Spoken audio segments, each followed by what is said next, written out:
we're going to be the most successful at, and we go to school and we do well at that for the most part, right?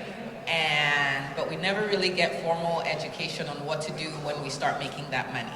So this is what that session is about. It's about giving us the tools that we need so that we can be successful financially, so not just working and then still living paycheck to paycheck, but actually figuring out how to keep some of that money, right? So this session is for us. So all that to say, it's an open session. So these are the experts that we have today. They're here, they volunteered their time and energy to be here to help educate us. So let's make the most of the session. You get to ask the questions, and then they will answer, okay? So without further ado, I'm gonna go ahead and introduce our speakers, okay? Let me look at my notes so I don't say anything wrong. I'm gonna read it. It's on Huva and everything, but I'm just gonna read it so you know who is who. Okay. All right. So Miss Ogechi, Igbokwe, Ogechi wave, or hey. All right. So she's a money expert. She's a speaker, real estate investor, creator of Money Moves Challenge, of the Money Moves Challenge, and the founder of One Savvy Dollar. Has anybody heard of One Savvy Dollar? Woo! Say something. Thank you. I need an interactive session. I was too hyped yesterday. I lost my voice. So if you guys don't do anything, I feel like you can't hear me, and then I just keep talking. So please help me, okay? Thank you. Okay. One Savvy Dollar is a personal finance platform that allows you to find companies that offer tuition reimbursement. Oh no, sorry, that's different. She has a personal finance platform that allows you to find companies that offer tuition reimbursement. So I know student loans is a big thing right now. And when I talked to her, I was like, this is so awesome, because she will give you the tools that you need to keep you from getting to where you need all those loans. So please ask her questions about that, because I think that's really awesome. Her mission is to help you make money moves today that your future self will thank you for by teaching you how to save better, ditch debt, increase your net worth, and build real wealth. Who wants to do all those things? That's why I'm in this session. Okay. So everybody give it up for Ogechi. And then, this young handsome gentleman beside us is Mr. Chukwuemeka Ifemesia. Mr. Chukwuemeka Ifemesia is a financial advisor for Northwestern Mutual Wealth Company. He has physical offices in New York and Texas, and he's licensed to practice in all 50 states in the US. He provides financial planning services to all his clients, and he has the goal of delivering consistent and dependable value over time. He systemically plans according to the complexity and uniqueness of each situation, because we all know we're in different places financially. And so and I know as Igbo people are like, we don't want anybody to know our money, see our money situation. Trust me, the people that make and build wealth have experts that help them figure all that stuff out. So again, he's gonna work with you with the uniqueness and complexity of each situation. He has a team, and they're actively focused on a process-driven model, and they help uncover arrays of financial needs, goals, and concerns of their clients. They know what questions to ask. They know life's transitions to anticipate. A lot of us thinking about getting married, maybe we're married, having kids, maybe we're thinking of that wedding and how big it's gonna be, or maybe how small it should be, you know, things like that. So anyway, I think without further ado, we have introduced our speakers. Let's give them a round of applause again for being so generous to share with us their wealth and their knowledge. And without further ado, let's start this session. So I'm gonna go ahead and let them give a little bit about themselves and what they feel like their areas of expertise are, so you kind of have an idea of where you want the questions to go. Is that cool? Yeah. All right, thank you.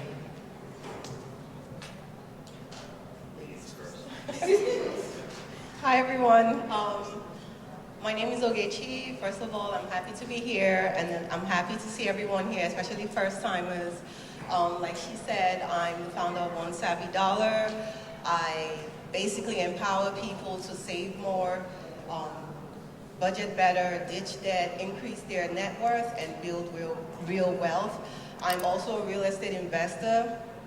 I've been an investor for about 10 years now, so My knowledge in that is really, really long, yes. And I'm also the founder of One Savvy Dollar, where it's a personal finance platform that helps you find companies that offer tuition reimbursement with the goal of helping you graduate with little to no debt. Collectively, right now, we're at $1.5 trillion in student loan debt. So I think probably most of you, who has student loan debt in here? Okay, yes, so almost everyone. I found a company that would pay, that would help me during my time, and that's how I was able to graduate with $26,000. I paid that off, and I'm living student loan debt free. And trust me, you want to be on this side of the fence, no student loans. So what that platform does is that just help you find these companies, and that way, and there's so many companies that offer tuition reimbursement, but the key thing was just putting it in one place where you could find that information and be proactive about your student loans. So I can definitely answer questions on saving, on budgeting, on debt, on student loan debt, on real estate if you believe that you're ready to start building wealth and need some guidance. Thank you.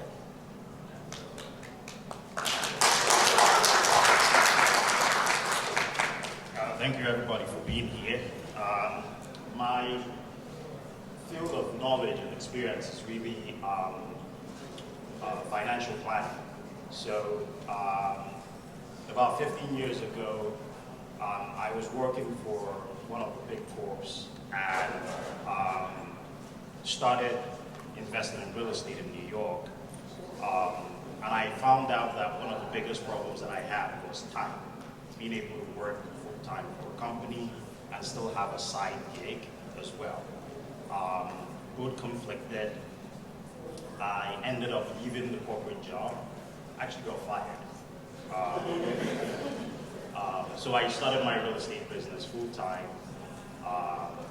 Did that for about 5 years and decided to pack my bag up and go back to Nigeria. So I went back. My parents thought I was crazy, still do. Joined the youth service, needed to serve. Started working for another corp there, but this time around as my own employer. Set up a company there, signed a couple of contracts. But life happens, my kids started coming, and they were out in the States. So packed my bag up again, came back to the US, and decided to totally change what I do. So I'm sure some of you might be in a situation where you always get calls from friends, what should I do with money? What should I do here? Can you advise me? And for many, many years, I've had those questions coming because I've always been ahead of my peers, just only because I had good mentors around me. So one of the things we'll talk about today is having a good mentor, having a good sounding board partner. It could be a spouse, it could be a significant other, it could be someone much older than you, it could be your boss. But it's very, very important for your careers now and in the future too, because you never know everything. But I've always gotten those questions. I've always gotten, what should we do here? And at some point I decided to just go back to school and certify and jump into the investment world. So what I do on a daily basis is talk to clients about portfolios, setting up investment accounts, planning from the ground up, whether it's risk management or whether it's your 401k at work, or whether it's you setting up an LLC for your business that you've started, an S Corp, C Corp, whatever it is. But the most important thing is planning. You can't do things haphazard. It has to be well thought out. Don't jump in. Take your time. Ask a lot of questions. Seek out people that have made mistakes in the specific industry that you're going into. And when you get that benefit package at work, read it. Nobody reads a thing. And I always get calls about that. So on a daily basis, basically, it's talking about what's going on at work. What are you doing for yourself? How do you plan things out? I work with a team of lawyers and CPAs. So it's always being able to pull together teams where you're doing your taxes, it might have an effect with regards to the 401k that you're building or a traditional IRA that you have. I want to refer you to a CPA that knows exactly what they're doing in the state where you are to help you out. So I'm very glad UIU gave me an opportunity to be here today because I think one of the biggest deficits that we have is the lack of knowledge with regards to what goes on with your money. And I don't mean your savings account, no. I mean building money for the next 20, 30 years. Amen. It has to be, you have to start now. You guys are young.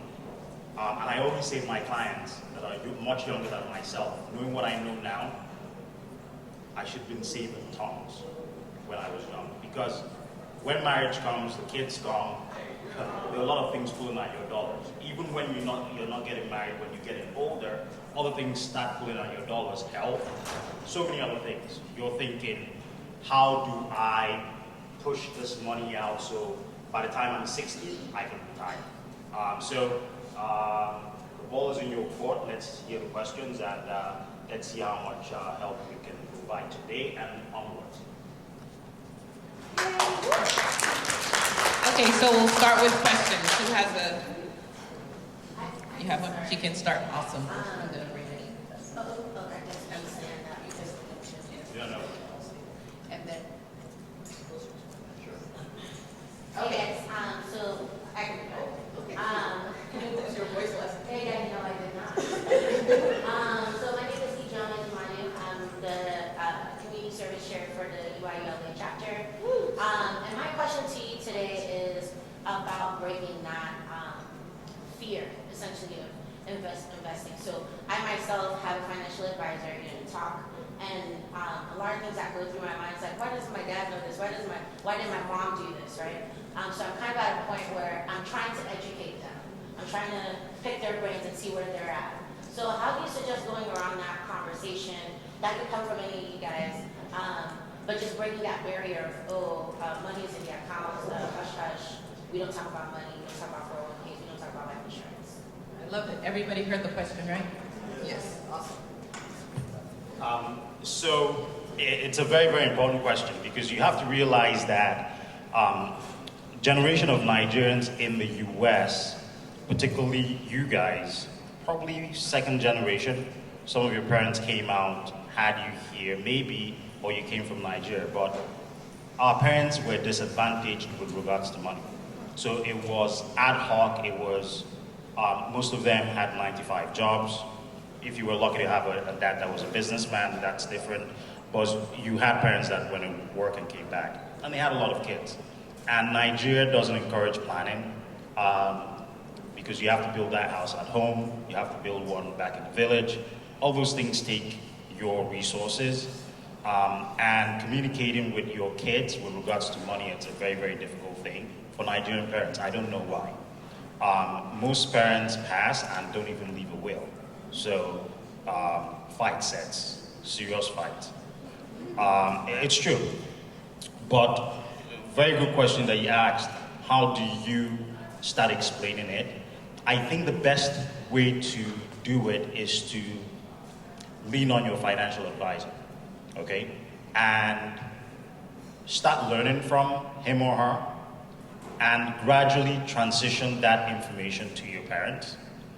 But take baby steps where you gradually introduce them to topics, then gradually introduce your advisor to them.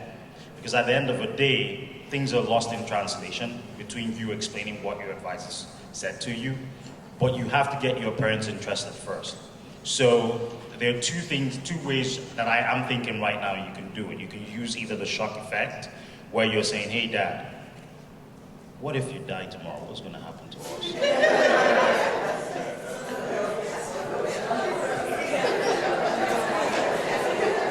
And it's a real question. It's a real question. What happens to us? So, and it's a very serious question, but you know what? It's the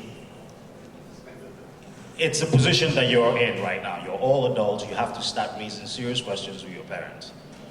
It's just your responsibility. Nobody else's. And I will interchange and speak in Igbo because, of course, we're in UIU. Nobody else will do it for you but you. Whether you're the first girl at home, first boy at home, last, it doesn't matter.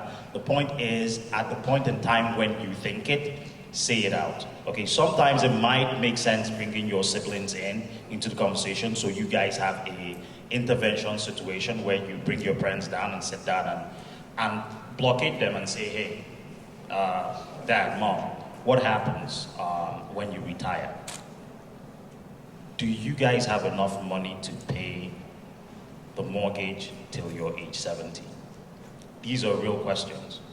The reason why I say this also is transitioning. Some parents came here and didn't have the advantage of having either a pension or starting to work where Social Security will give them enough or a bit of money by the time they get to 65, 67. So they need to do extra. And whenever they say, oh, yes, we have things at home. I'm with in Nigeria. That's one of the biggest questions that I always ask my older clients who are in that late 50s, early 60s stage when they say that to me. Because I experienced it myself. One of the biggest fears of you living in Nigeria at an older age is having a medical emergency. Oxygen, lack of oxygen will snuff you out. I'm sorry, I'm a very blunt person. My biggest fear when I lived in Nigeria was being on the road, traveling, meeting armed robbers, getting a shot, I'll bleed to death. The funny thing is, people will look at you and bleed to death because there are no emergency services. So when I hear that, we'll go home when we're older, we'll go back home. Ask your parents. Okay, you go home, that's fine. There's nothing wrong with going home. But there needs to be planning for you to always have funds to come back to the States, see your medical doctor, do those checkups that are necessary. So you want to plan those things ahead. Who will be your medical provider at that point? Do you guys have enough money to be able to provide that? Some of these responsibilities fall on you because traditionally we don't put our parents in homes. So we don't do. So as you are planning your own finances, be planning for your parents. No, you have to. I'm not joking. No, you have to. I know that some of us will, but please, culturally we don't. We don't. And so our parents actually don't believe that you're going to do that, even if you're planning to. Just have it in the back of No, we don't. And this is real life stuff. We happen to be, a lot of us are sandwich generations where we have younger kids that we take care of and older parents that we're going to be taken care of or are taken care of already. So it's just the reality of where we find ourselves today, that sandwich generation. So it's constant conversation, my dear. It's asking difficult questions. You will get pushback, guaranteed. Any Igbo parent, mom or dad, will push back and say, well, why are you asking me these questions? What's going on? Tell me. Because they always, and it's a gathered thing, it's in their nature. You're only asking because you're being thoughtful. 20 years ago, if anyone told me that my mom will have Alzheimer's and Parkinson's today, same time, I'll say no way, it's never gonna happen. But it's my reality that I'm living right now. Lives in New York, and if we did not plan as a group, I have 5 siblings.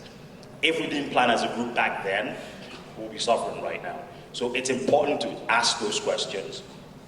Have them open up those finances because they never want to show their bank accounts. Trust me, I deal with clients every day that don't want you to see what's in their retirement account.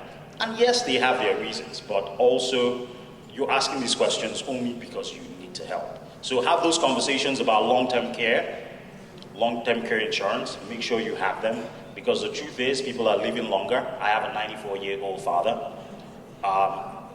People are going to live to 100 soon because medical advancements will put them in a position where they will outlive money that they save for their retirement. So you want to ask those questions now and make those decisions now when you can, because the threshold with regards to health is once they get to a certain age, some of these things are not attainable anymore. Insurance companies are not here to give you money. They're here to prevent you from getting their money. So you want to get these things when you're much younger and much healthier. Awesome. Okay, you have another question? Very good. Sorry, okay. I just wanted to quickly add that fears as a result of a lot of things comes from insecurity, not knowing, not knowing where to start.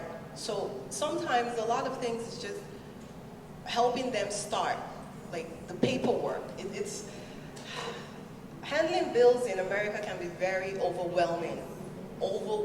There's always something. There's always a piece of paper, you know, and it's all bills. So just help them start, you know, organizing their finances. And you don't have to do everything, you know, in one day. Just take your time, put a little bit together, and like he said, introduce your financial advisor to your parents, and, you know, keep the conversation going, and hopefully you can get them to a place where they're really comfortable to sit one-on-one and have things sorted out, but don't give up on them. Thank you.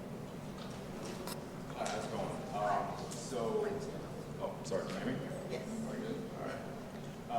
This question is actually geared more towards you in regards to if you have parents who are older already, like 70 and 62. Going about, especially something like the long-term care as well as the life insurance, like see that they're already at those established ages where like insurance companies are kind of like more hesitant to like give policies. How do you go about best doing that and navigating that financially to be the efficient way? So the question is, how do you go about introducing your parents or having a conversation with an advisor? More of an advisor, because just to, maybe this might be something I might have to do with you on a one-off, I'm not even sure. Sure. But it's just to kind of understand like almost the best route to kind of go about that when your parents are already in those age gaps, or those age groups, and kind of Yeah. see the financial. No, understandable. But the answer to your question is the only time to start is now. Start now, have a conversation, and find out if it's possible. I've written policies for 80-year-olds, 81, 82. Just depends on their health. Pre-existing conditions, these things are, like I said, insurance companies are not out there to hand out money. But you want to have those conversations as early as possible. It might cost you more to insure them because of older age and something is going on. They're taking Lipitor or something, you know. But you want to have those conversations. Now, and I just add one thing. Something I remember, health proxies. Have conversation with your parents about health proxies. Typically, your spouse will be your proxy, but sometimes it could be also a knowledgeable child. So if you're in the health industry, or if you feel you're up to it, a health proxy is a person that makes the decision for another person. In the case where the doctor says, hey, we have to pull out the ventilator, and if we pull it out, she might die, or he might die. Should we do it, or shouldn't we? That's a health proxy. Sorry, go ahead. No, you're okay. Just switching gears really quickly. I just had a question about financial advisors. What are some things to look for when you're looking for a financial advisor? What's some things to stay away from? Some trigger words if they say, you know, something, just to make sure that you put your money into the right person's hands. Very super good question. So the one thing to look out for an advisor is asking that question how they get paid. Knowing how they get paid tells you exactly if they're giving you advice that puts money in their pocket, or if they're giving you objective advice for you. And the truth is, the industry, like any other industry out there, is laden with individuals that want to make money and don't care about their clients. So you want to look out for an individual that's a fiduciary. The fiduciary has a responsibility to do right by you, no matter what. And it's a legal responsibility where if they don't do it, they get in trouble. So ask that question. Are you a fiduciary? Do you have a CFP license? Not necessarily just a CFP, but if they're a fiduciary for their company, then more than likely they will do stuff for your benefit. And ask questions. Ask for alternatives. They give you a plan and you say, hey, yeah, what's the alternative to this portfolio? So yes, I'm aggressive and I want to make 20% of my portfolio over the next 10 years. But what if I decide to be conservative? What does it look like? Compare it. Ask them for their time. If your advisor is only there to sell you a life insurance policy and doesn't know anything to do with, doesn't know anything about student loans or can't even show you how to balance your budget, run away. That's the truth. And yes, it might not be something that they learn. They might be just a salesperson for an insurance company or for an investment firm. But any advisor that knows their salt wants you to be a long-term client. And for you to be a long-term client, they want to make sure that they're providing tools for you to grow and them growing with you. That means that for me, I have conversations with my clients where I spend billable hours that I don't bill them. And I always tell them, and some of my clients have actually called me and said, so how come you're always responsive and you always give us time? And like I told Ogechi, because I want to grow with you. I am looking at the long game. So if your advisor is not looking at the long game, ditch it, ditch her, look for someone else. There will be always someone else out there that wants to help you out do comprehensive financial planning.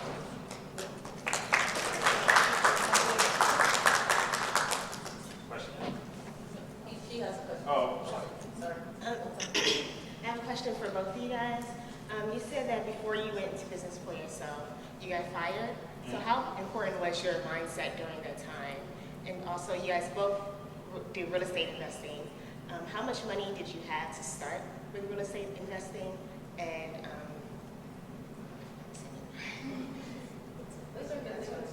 okay. Oh, and how did you build that money for the real estate investing? I got into real estate at 21.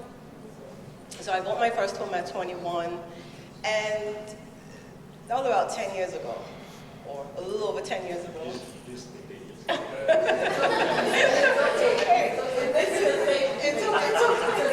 It's okay. And at the time, the landscape was very different from what it is now. At that time, almost anyone with a pulse could have gotten a mortgage. There were a lot of zero downs and stuff like that. But I was able to get in with a 0 down or 3% down at the time, and then I bought another property after buying the first one. Now, with the second property, I saved because I'm not from a rich family. I'm not a trust fund baby. Some people have wealth handed to them, and I didn't have any of that, so I had to save my money. And I kept saving and building as I saved. Now, over time, and also I stayed away from debt, from having a lot of debt, because that's super important. If you have too much debt on your salary, you're going to have a hard time saving. If you have too much debt on your salary, which is your active income, everyone has a job, right? Everyone's kind of working, so that's your active income. And building real estate is kind of like your passive income, if you're trying to build a side hustle at first. If you have a lot of debt on your salary, most likely, or you're going to have a hard time being able to get a loan, because your debt to income matters. If your debt to income is too high, I believe it's 45%, but it varies by bank, 45, 35, it varies. Basically, you want that percentage to be low. The lower the percentage is, the greater your chances are of being approved for a loan. And once you're able to build one, build two, it gets easier as you go along. Mindset is everything, in the sense that you have to educate yourself. You can't just jump into any investment, maybe stocks or real estate, because a lot of people, especially when they want to get into stock investing, they think, okay, I only need $200 or $300, and if I put $200 in the market, I'll get $200,000 back. No, that's not how it works. That's not how it works. If you're trying to, double your money, just fold it in two and put it in your pocket, and it's going for you. That's not how it works. You have to educate yourself, meaning the same way you go to school and you get a loan and you take out a loan for your education, you have to spend some time educating yourself on any investment. If it's real estate, if it's stocks. The problem I believe is maybe finding the right person to mentor you as you go through that. So I would say having the right knowledge, having the right people, having the right group, and also saving your money. As far as real estate goes, once you're able to build your portfolio, you'll be able to find other sources that you can get money from. So maybe like private lenders, like hard money lenders, but by then you already have some assets. So the first time you start, I would just say save. Save as aggressively as you can. And you're young. Hopefully you don't have a lot depending on you right now. Save your money, save half of your salary, save a quarter of your salary, save whatever you can. bags and shoes and designer clothes are not assets, and they're only taking money away from you every time you spend that. But if you And put your hair. money- I'm sorry. And hair. Oh yeah, bundles. I know. I know, bundles. Those are not investments, trust me. They're not investments. So if you can save aggressively, get one, get two, and you find that as you build your portfolio, it gets easier to access cash. And also your credit. In some odd ways, having good credit is your access to cash. So you might not have $100,000, but if you have a good credit, you could have access to $100,000. Do you follow? All right, Ogechi, you talked, sorry, I'm going back to her just for a second. You talked a lot about saving, and I think that's really your wheelhouse. So maybe can you share just really briefly, because I'm sure we're running out of time and I know we have 20 million questions. I'm not even looking back there. But can you share some of your, just really briefly, some of your tools that you think would be valuable for our attendees to have in terms of actually just starting the saving process? Because I know for me, hearing my dad, I think he was like, yeah, your sister showed me that if I can just save this amount of money without even thinking about it, just automatically transfer it into another savings account. And it really works. And I'm like, Daddy, how do you not know this, right? But it's that simple. So I like to say it out loud. It might be that it's obvious to everybody, but there might be that one person that needs that. So just real quick if you can. Okay, real quick. First things first is to have a budget. I know. Nobody likes to budget, but if you have a budget where you write everything, all your expenses out in comparison to your income, that will help you save. Now, one thing we don't really talk about, or a lot of people undermine, is willpower. Now, I'm sure everyone had plans to save at the beginning of the year. January 1st, you're like, yes, I'm gonna save, I'm gonna get my money right, I'm gonna secure the bag, all of that. And where are you with that saving goal right now? Have you been able to reach your goals? You have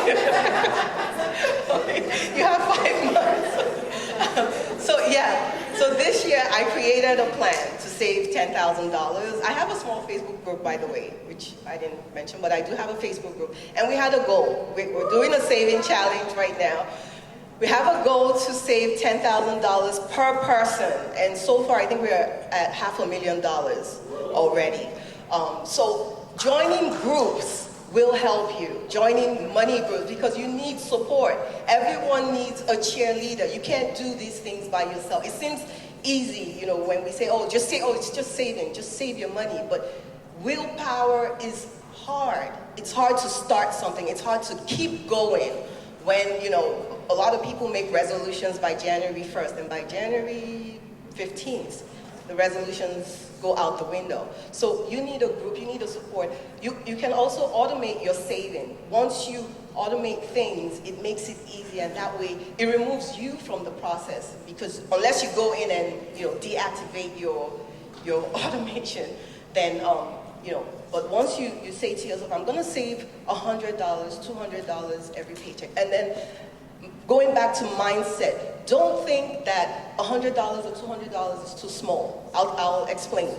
The saving challenge breaks the amount, so we save every week, like $100 here, $150 there, $200, $120.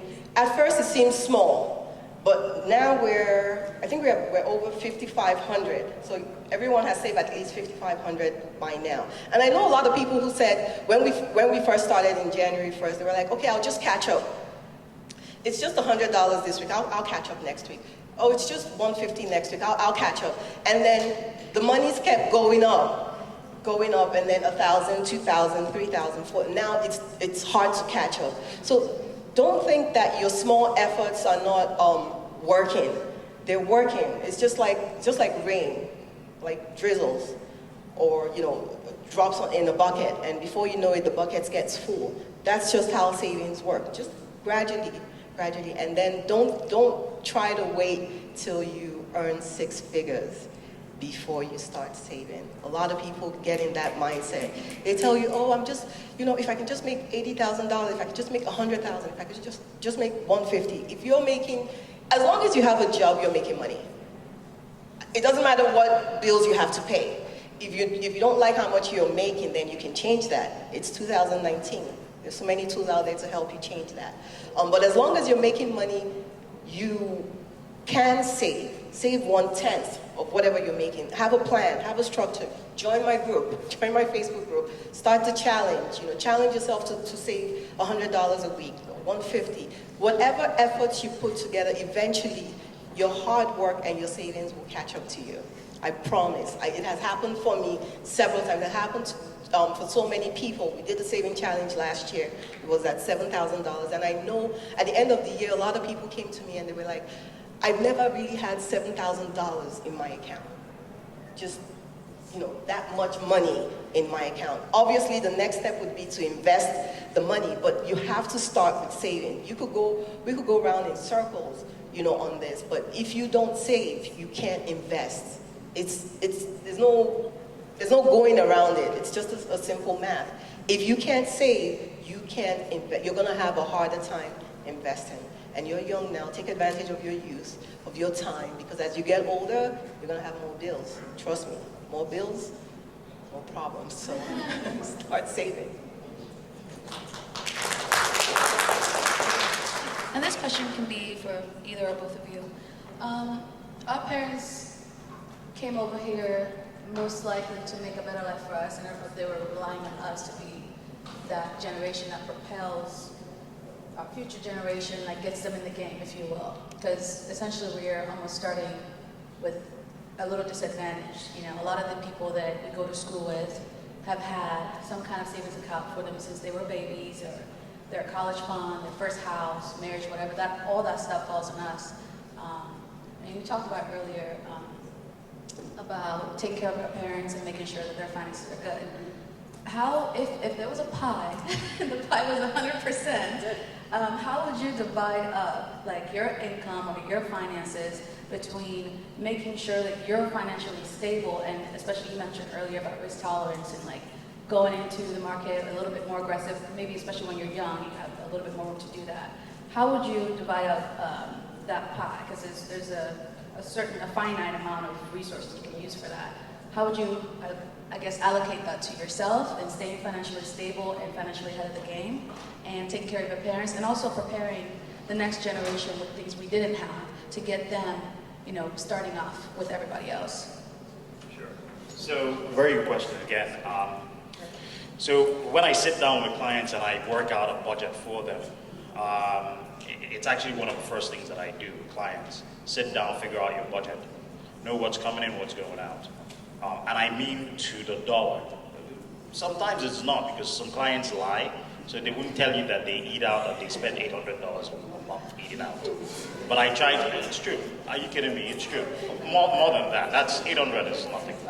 But the answer to the question is, pay yourself first. That's the clearest solution to it. Know that every time you get a paycheck, whether you're automating your paycheck where 80% goes into the checking and 20% splits into two savings, pay yourself first. Once you do that, it takes away that, I have to go in and take away money and sell my account money and all that. No, just do that. But in a budget, typically your essential expenses will normally take 50-60% of your income, and I mean net after tax. The other 20% will be discretionary, and the other 20% will be your savings. And your savings does not involve your 401k savings, because that's pre-tax. So after you get your paycheck, everything else has come out. Now you want to challenge yourself, put some more money into savings. Now savings could also be split into different portions, because there's short-term savings and there's mid-term. So what are you saving for? One of the first questions I ask clients is, what's your goal? So if there's no reason to save, if you're just putting money in a bank account and you're just putting it there to see the numbers grow, I bet you one of your friends is going to ring, Ross, I need 10K. And they'll come up with one story. And because you don't have a goal for your money, your friend's request for money automatically becomes your goal. So when they call and you have a goal, and you know, hey, I'm planning to invest in that first investment property, you'd be like, bros, that money no deal. It's not there. Maybe I can give you $500 that I know if you don't pay me back, no wahala. No problem. But you have to have your own goal. So the question that you asked is, how do you do it? It starts with knowing your budget, paying yourself first, then going in and writing your goals down, okay? Write your goal for yourself in 20 years, write your goal for yourself in 10 years, and once you have all those goals, then you know every single dollar that you're saving is going towards a specific thing. And of course, have fun, still spend money on yourself, still do things, but of course, plan. And that's pretty much how I do it. I wanted to answer her question also, if you don't mind. She asked, when I got fired, what was my mindset? My mindset was, so I was sad for about 1 week. Really sad. As in, have you ever anybody got fired here before? Okay, so yeah, I guess that's why you asked. That's why you asked that. Now I get it. So you're sad for about 1 week. But you're supposed to take that sadness and turn it into, I will show this people. Then once you do that, and again, the thing with money is planning about money. If you can take your negative and turn it around, you know when you break up with that boyfriend that is like, you're like, okay, he thinks I'll show him in 5 years. If he sees me on the road, he can't even talk to me. It's true. You take that negative, turn it around, and make it your thing. I think sometimes negative energy has a way of just driving you. You block out everything and you channel focus and say, hey, this is what I want to do. And that's what I do all the time, by the way. I don't let negative things come. I don't even think about it. I always say to myself, my family, my clients, as long as it's not life or death, it's fixable. That's my goal. As long as it's not life or death. Yeah. In the interest of time, we'll take the next question. Sure. Hello, Amara. I have 2 questions for both of you. First is, what is your thoughts on robo-advisors such as Wealthfront and Betterment? And if it's positive, should you go in that direction, how to do it? And secondly, in this new real estate market, what is the plan? If you want to do it today, what is the plan? Do you buy the condo, townhouse, rent it out, Airbnb? What do you do? And how do you do it in such a way where it's, I know it's not risk adverse because you're putting in, you're stepping into risk, but how do you do it in a way that's methodical and you can pull out if necessary? Thank you. You asked good questions, especially the second one. As far as Wealthfront or Betterment, I haven't used them. I'll answer that. Okay, so I'll leave that to him. So I haven't used them, so I can't really speak on them.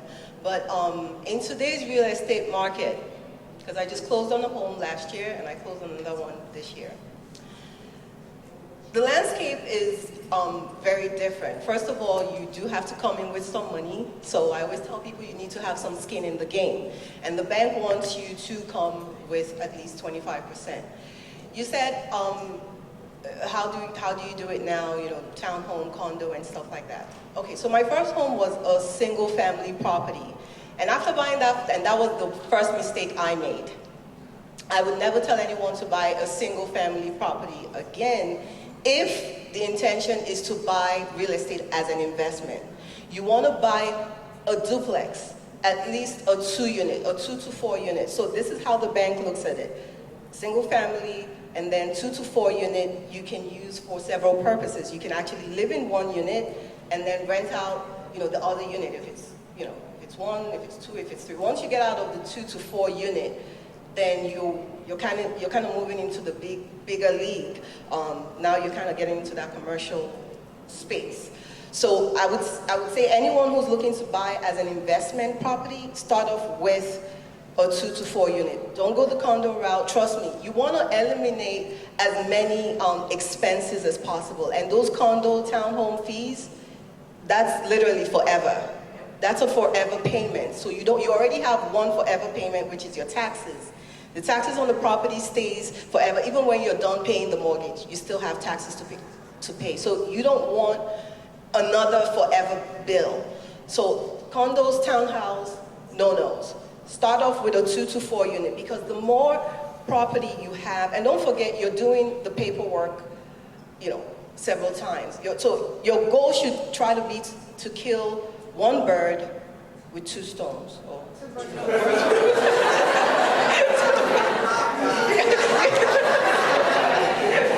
guys understood what I was saying.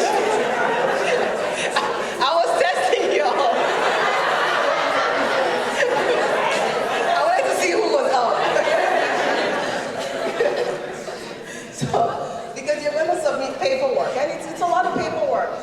The process takes 30 to 45 days, depending on the bank. So you want to try to do, you're going to go through the process already. So just maximize that opportunity. The more houses you have on one land, the better it is for you. I told you that my single family home was a mistake, and here's why. In any investment, you want to minimize your risk. Now, on a single family property home, your tenant could tell you, you know what, I don't want to renew my lease, or I just want to move out. And now you're stuck with nobody in the house for God knows how long, a month, 2 months, 3 months, depending. If you have a 2-unit, a 3-unit, or 4-unit, it's rare that your unit is going to be empty at the same time. You see what I mean? Because even if your tenant leaves, you still have an obligation to pay your mortgage, pay your tax, pay everything you're supposed to pay. So if you have 2 or more than 1 unit, you at least have some source of income coming in from the units that are occupied, and that way you minimize your risk. So the goal in every investment is to minimize risk. Don't just skip the townhomes, the condos, and all of that, and start off with a 2 to 4 family. And if you search in your area and you can't find, listen, you live in 1 state out of 49 states. There are many states you can start your search in. And yeah, I hope I answered her question. Did I answer your question? Yes, Okay. 2 to 4 unit and look beyond your state. That's the second question, like how do you do that?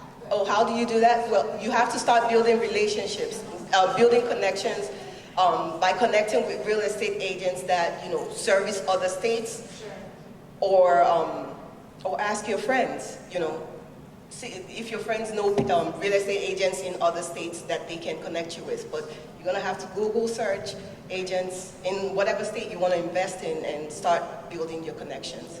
And then talk to your financial advisor that's Of well course. connected so that they can give you Exactly. all the You can accounting and always- tax advice. We're going to take one more question because it is now noon and the next session is starting. But I knew it was always like this with Igbo people and money. So we still do have this room. So please, you'll feel free to ask as many questions. I'll take the liberty of volunteering our speakers for a little more time outside of the actual session. So if you have... I actually have a booth right outside. Very good. And I set it up because I knew we wouldn't Very have good. time. So Both of us will So feel free to talk to them. They're here for you. She's going to ask one last question. And you are welcome to stay in this room because I don't think there's anything happening immediately after. If you do want to continue, the Igbo session will be, the Igbo language session will be in the East Ballroom. So if you want to head to that, that's starting now. So she's going to ask the last question and then we'll kind of officially dismiss, but please feel free to stay. This is why I like when we will unite. I feel like we are providing a platform where we can learn, and this is learning, so I hate to cut it short. So Right before that question comes, I just wanted to piggyback on the issue about state. When you're buying real estate, specifically your state, one of the major reasons why you want to look at the state is tenant and landlord laws. Okay, some states have, when I say horrible, as a landlord, it's horrible. Because if they don't pay you, and they decide they're not going to pay you, you can't do anything about it. You just end up taking them to court, it's money. They can spend 6 months in court, it's money, you have to pay your bills. So, and they're not paying you. Look for states, and New York, they killed me in New York. Look for states where 30 days, if they don't give you money, mash out, kick them out. No, it's business now, this is not personal, it's not personal. No, there's no Please, I beg. No.